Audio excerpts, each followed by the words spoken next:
Good afternoon and thank you very much. We are in Homabay County where we are keeping a keen eye on the regional youth conference organized by the regional presidential campaign team led by Homabay County Women Rep Gladys Wanga. This conference is aimed at bringing together youths from this region and specifically from Homabay County to try and sell to them what NASA is all about. Remember, the latest statistics released by IEBC indicate that the youth comprise about 8 to 9 million registered voters out of the 19 million that the country has managed over the years. That in essence tells you that the youth are going to have a bigger say in what is happening. Comparatively, probably the latest election that was done in the UK indicated that about 60% of the voter who actually turned up to cast their vote was actually the youth. This time around is about 45 to 50% in Kenya, meaning that indeed if they are going to come out in large numbers and actually cast their vote, then they're going to have a bigger say on who is going to become the next president of this republic. 10 million strong youth summit. From the IBC data, we see that 51% of voters currently registered are between 18 and 35. Therefore, for you to make any meaningful impact, you have to involve and engage the youth.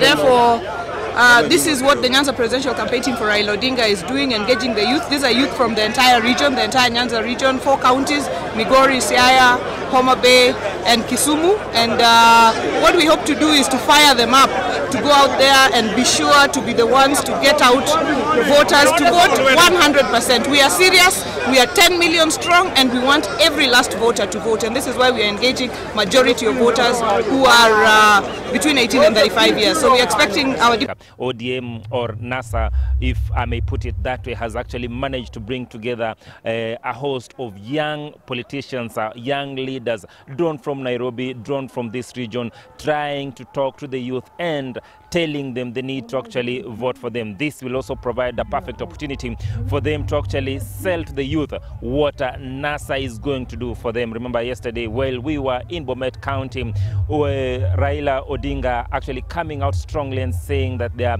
putting across strategies that are going to ensure that the youth of this country benefit. Talking of industrial parks, talking of giving out grants to the youth to ensure that indeed the youth can actually make a meaningful life out of their daily endeavors, saying that the youth of this country have basically been employed in the boda sector, and says that that sector should be a springboard for youth who are still looking for something, but ultimately the government and the powers that be must find something that will ensure that the youth can actually start initiatives, start income generating activities that are going to benefit this country. This is just one of the many activities that are actually being carried out across the country, and not just by a national super alliance, but all political outfits to try and reach out to the youth.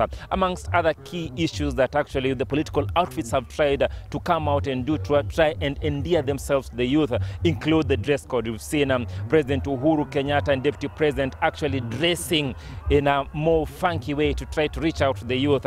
Last general election, they were preaching the message of digital. They fashioned themselves as a digital outfit, reaching out to so many youth across the country.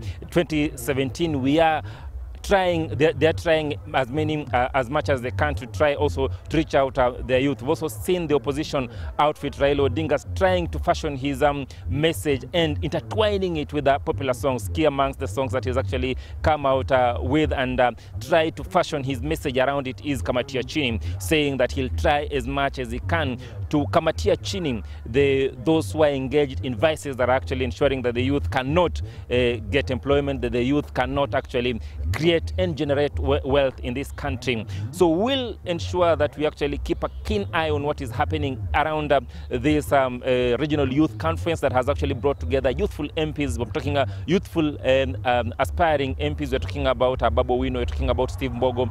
We are talking about the Mombasa Governor 001, that is Ali Hassan Joho, just to try to endear themselves to the youth. So we'll keep a keen eye on what is happening here, and no doubt we'll be briefing you in our subsequent bulletin the message that the leaders will try to fashion to ensure that they can actually endear themselves to the youth. My name is Achola Simon, and I take you back to Broadcasting House.